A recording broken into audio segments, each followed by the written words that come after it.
xibaar yu wér te wóor ca tàng-tàng ba abonnez-vous pour ngeen di mën di jot suñuy vidéo. jaajëfal nañu leen ci ànd bi ak Buzz 221 HD ni ñu koy defee saa su ne rek di leen indil ay xibaar la ca gën a fës journal bi nga xam ne moom moo di Le Quotidien di journalu Madiambal Diagne nekk itam journaliste boo xam ne bu ñu ràññee la lool ci réew mi di réewum Sénégal. ni ki tey ji suba dafa daal di bind Le Quotidien di xam ne le 29 novembre bi nga xam ne moom la ñu daal di génn tombeek vendredi état bu Sénégal dafa waroon a jot loo xam ne daf ko leboon mu di 25 milliards yoo xam ne leboon na ko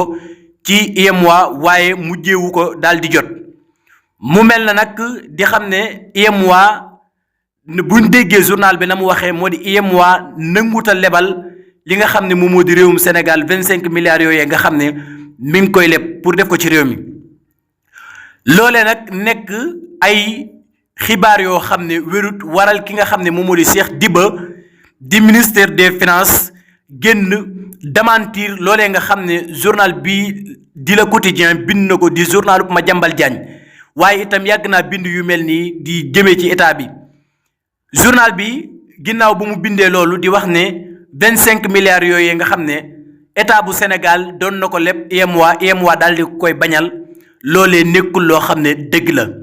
bu ñu sukkandikoo ci journaliste bii nga xam ne moom moo di Pape Sané mi ngi ñuy xamal ne 25 milliards yooyu nga xam ne état bu Sénégal doon na ko leb UEMOA ñoom ñoo ko mujj annulé waaye nekkul ne UEMOA moo taxaw wax ne état bu Sénégal du ñu ko lebal li nga xam ne moom moo di 25 milliards yu muy leb. kon nag état bu Sénégal 25 milliards ya mu doon bëgg a leb moom moo ko annuleel boppam nekkul ne UEMOA moo wax ne du lebal réewum Sénégal kon nag xibaar boobee nga xam ne Le Quotidien bind na ko ci état bu Sénégal loolee nekkul loo xam ne dëgg la loolee waral nag ministre des finances Cheikh Diba génn démentir li nga xam ne moom moo di journal bii Le Quotidien di bind lii nag nekk na loo xam ne lu ruslu la ci jamono boo xam ne dañoo wax ne dañuy defar li nga xam ne moom moo di secteur presse bi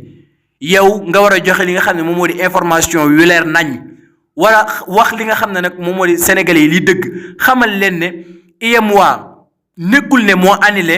li nga xam ne moom moo di 25 milliards yi waaye état bu Sénégal ci jëmmi boppam moo annulé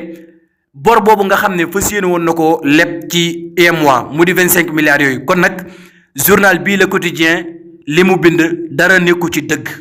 donte na sax état bu Sénégal moom wax na ne